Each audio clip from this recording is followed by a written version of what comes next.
Welcome to Baba's Talk Show, recorded live in Gold Coast, Australia. Assalamualaikum. Welcome to another episode of Baba's Talk Show. I'm Hussein Baba, and today we have a very important topic, which is the plight of the homeless members and the needy members in our community. That means Gold Coast community. And we have guests here who are very concerned and passionate about this topic. And let me introduce them to you, okay? And on my left, I have Rob Molhoek. Yes. Good to be here today. Thank you. I don't need to introduce. He introduced himself, right? Well, he's the MP from Southport. Is that correct? I am. Okay. And then on my right, I have Amber Ford, right, from Show the Way. Then we have Emma Gavenlock from The Arrival Lodge. Arrival Lodge. Okay. So thank you once again for watching us. So we'll start this discussion. I'll start off with Rob. Rob, I know we understand that you're very concerned and also very close to your heart, this topic of the plight of the homeless people in the Gold Coast. If you don't mind, could you give us a brief overview of the situation of the homeless in the Gold Coast? Sure. Well, as you said, it is an issue that I carry very close to my heart, and Right. I've had the privilege of being an ambassador for the Vinnie's CEO Sleep Out now for 6 years. Right. And we've raised well over $2 million towards crisis housing, which we've actually built over at Arundel. Right. And there's about 6 apartments there that we've been able to build, which provide crisis accommodation for older women that are suffering with homelessness. Right. But across the board, from Coolangatta to Coomera, as I always like to say, on any given night, there's probably about 900 to 1,000 people that we would say are sleeping rough. All right. So, they might be sleeping in a park, they might be sleeping in an underground car park. Right. They'll be sleeping in some sort of shelter or in tents along the beach somewhere. Right. They represent probably our greatest challenge. Right. But as you know, over the last 18 months or so with COVID, Yes. we've seen an increase in need Right. amongst a lot of international students Right. and young people who have ended up on the Gold Coast for all sorts of reasons. Right. But then because of all the changing face of COVID and lockdowns and unemployment, they've struggled to sort of find a way to provide for themselves. And that's been an area, of course, which you and your team have been very focused on providing meals and support for. So, Right, that's right. Yeah. That's right. Of course, you helped us out too. Last year you came over because if you see one of my episodes, Rob came over to the kitchen where I was cooking about 300 meals, and he loved that food. I don't recall what was it. I think it was chicken curry or something. Chicken curry with rice. It was indeed. It was a very good curry. That's right. And also Rob contributed food stuff, which we distributed to students.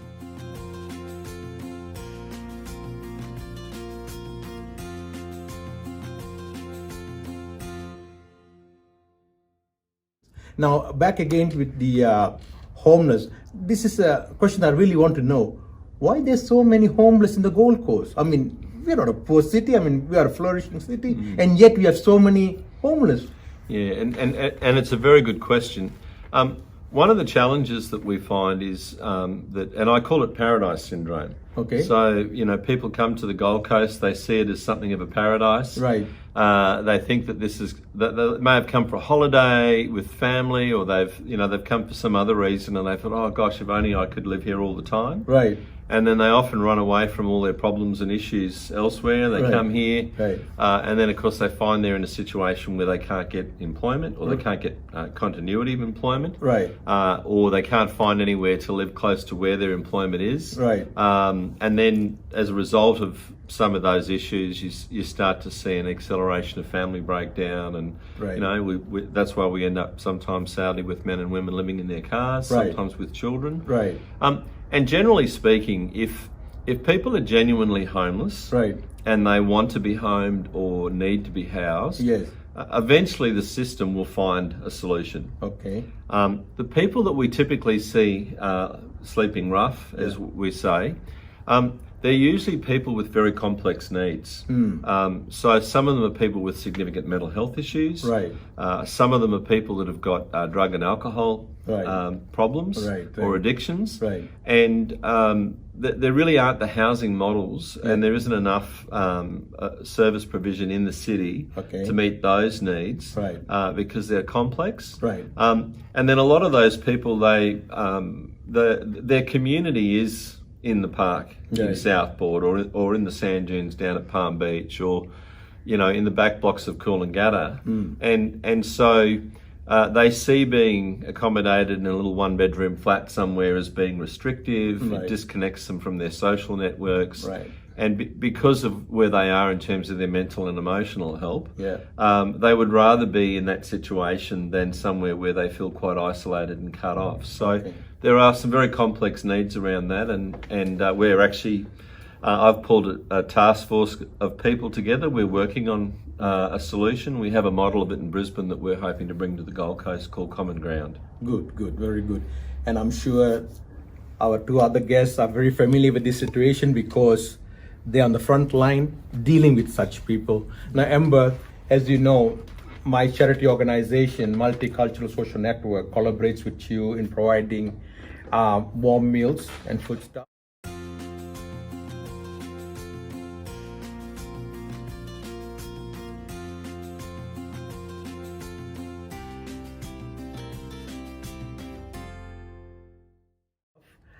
Now, Amber, you are in touch with them constantly, the homeless people, the victims of domestic violence, the needy.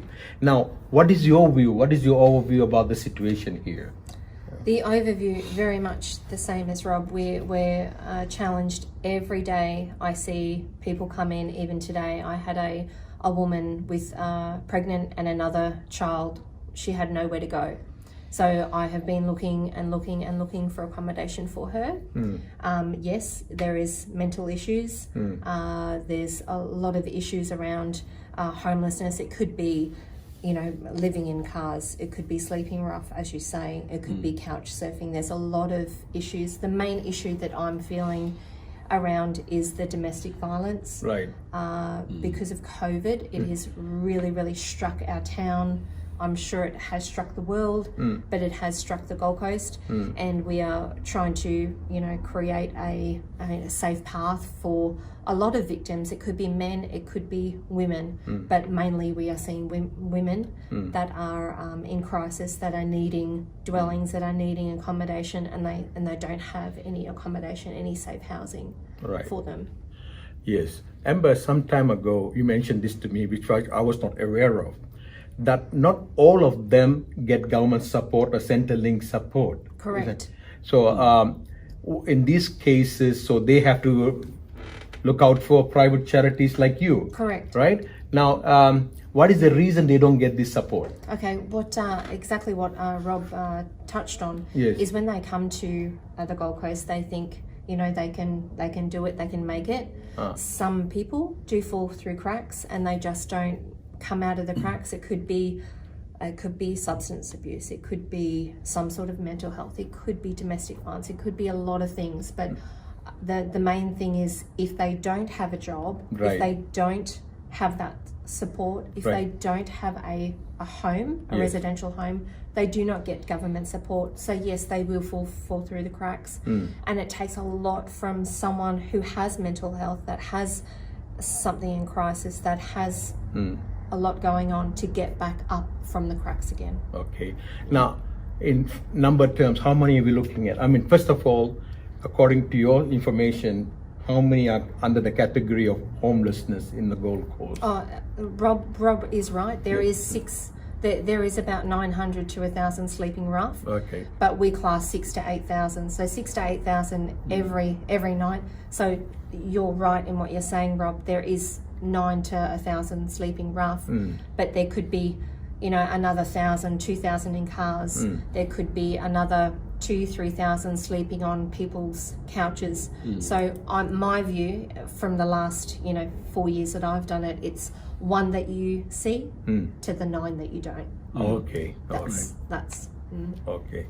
And there's also there's also a lot of people just suffering from significant disadvantage. So you know, they may have a roof over their head. Right. They might be in public housing even. Or they might be in some cheap accommodation. There's a lot of old blocks of flats around. Right. But the cost of the rent is consuming all of their income. Right. And they can't afford food. And That's yeah, right. and as Amber said, they can't afford food. And we saw it quite a bit pre-COVID, where we would have different groups come and run, Right. you know, evenings in the park where they'd put on a meal and provide clothing and a whole lot of other things. Right. And you know, some people would turn up. They would come from a home, Right. but they were there simply because, you know, that the fruit and vegetable box that they were able to take and the bag of groceries, Right. meant that they actually had food for their family for the week. And we've seen a significant increase in that Right. over the last 12, 18 months particularly. Yes. But that's been a problem that has always been there under the surface too. So Right. it's not just that people don't have somewhere to stay. Sometimes it's that they may sort of be cobbling enough together to do That's that, good, that's good. but because of other social issues Yes. and you know, where families split up, you know, Right. the costs, there's mortgages to pay and there's, you know, Right. child maintenance, and so we see men and women on both sides of the fence struggling just to get a feed sometimes. That's right. So that's where Emma comes to the picture, because Emma operates a motel. It's kind of a hostel, right? It's like a hostel. It's a hostel. yes. It's at 69 Queen Queen Street, Street. right?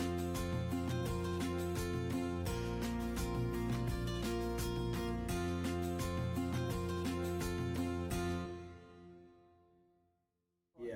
So there are occupants who are paying occupants, but they pay a fraction of the cost. Well, we've worked out a weekly rate, discounted rate with the owners, which is still really quite high for the room that they occupy. So we end up with a lot of single men. We have families. We've had families of 6 all sharing a room together who have just arrived in a state of crisis because there is a housing shortage. Right. People are being evicted from their homes. They're finding it really hard to find new accommodation because there's just a housing shortage, really.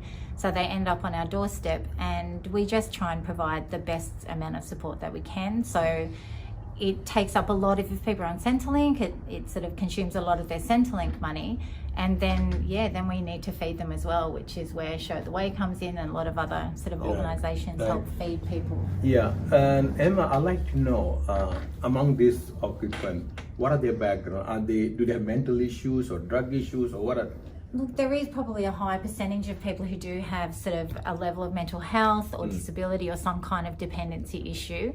But there's also the, let's say, like just the average person who just is unable to find housing.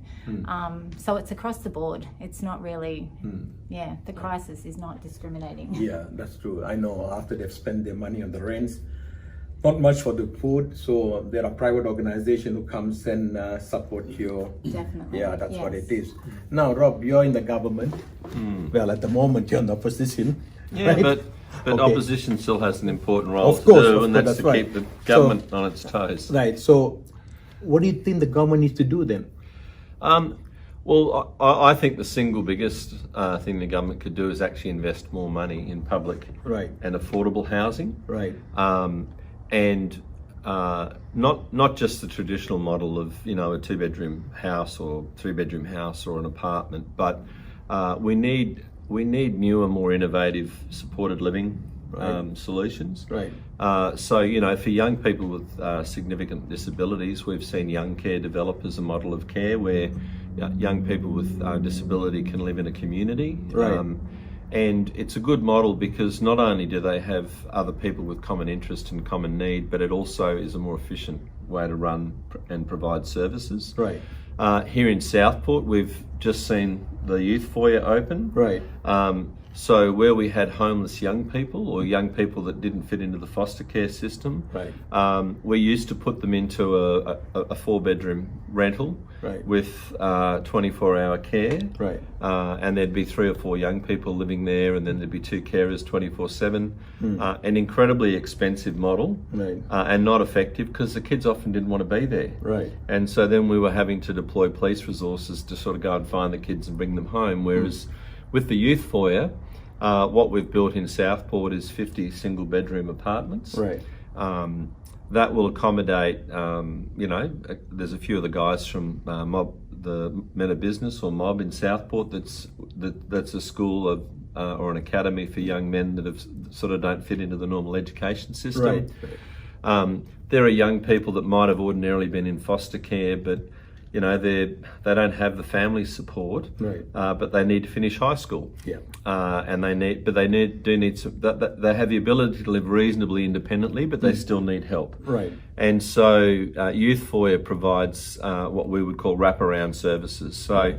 There would be a full-time caretaker on site. Mm-hmm. There would be support staff and caseworkers that would come in on a daily basis to work with them and provide counselling and support and help them navigate courses or apprenticeships or university studies. And then the other model that we've just this morning met with the Mayor's office about is establishing common ground on the Gold Coast. Mm-hmm. So common ground is a model of care that I saw in America more than 20 years ago in New York. I met the founder. Yeah.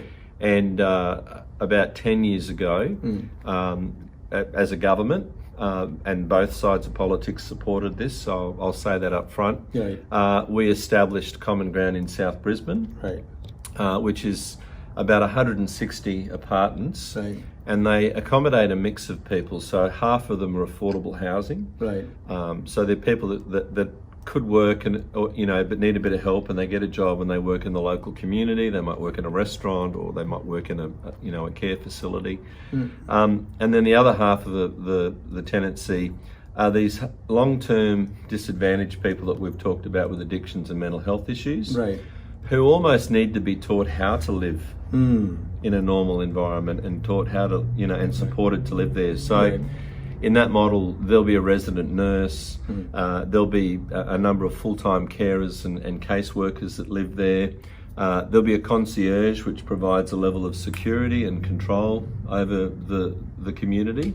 And it's a very effective model. So we're at the moment pulling together a group of people to establish common ground here on the Gold Coast, but that's going to require, it's probably a $50 or $60 million project. Yeah.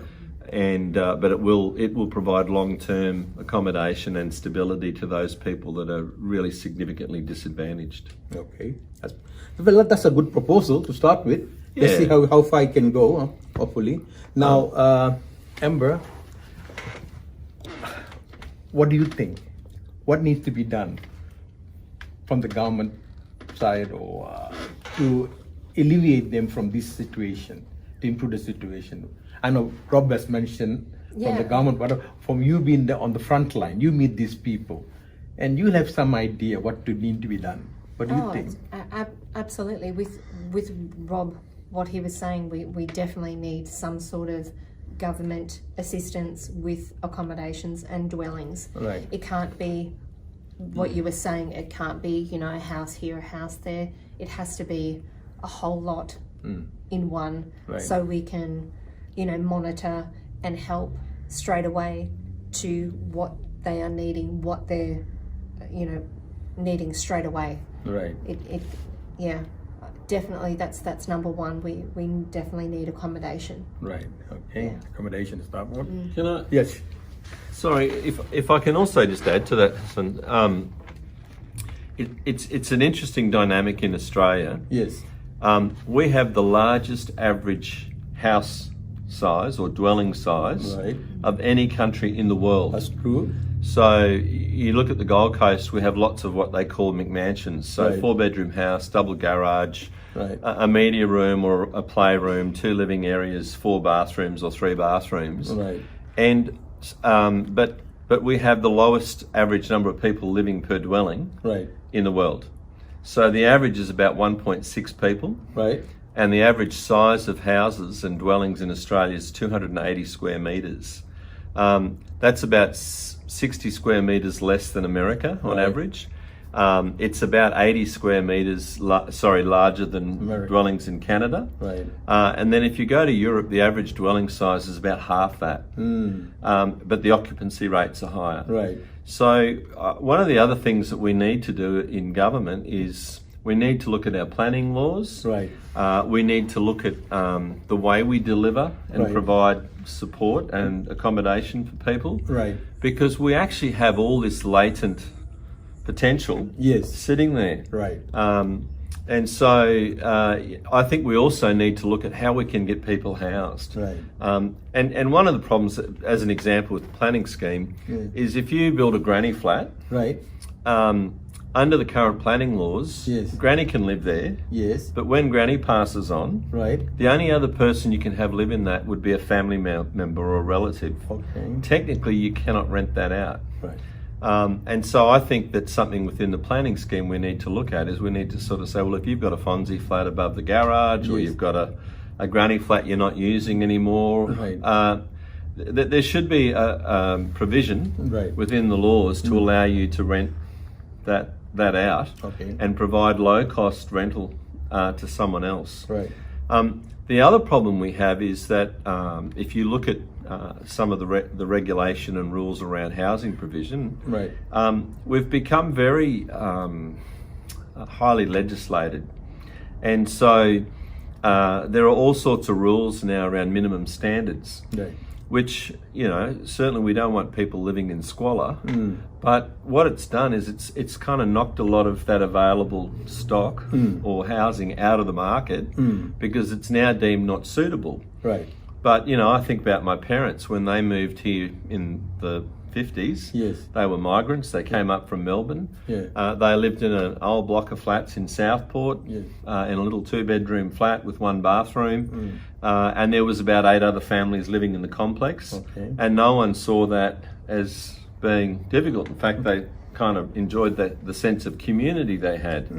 But now we've become so spoiled, it's well, you know, I should have 120 square metres and I should have a bathroom and I should have an ensuite and a private balcony and you know, so I think there's areas within the sector that have become a bit too fussy, or not fussy, but I think, you know, we've created a bit of a rod for our own back in trying to improve things. We've actually, in some cases, made things more difficult. Yeah, but where I come from is a luxury. I mean, we used to live like cubicles, and I'm in Hong Kong. I'm talking about Hong Kong. You Yeah. get apartments. I mean, like 200, 300 square meter apartments. Yeah. And you have 5 or 6 people living in it, densely populated.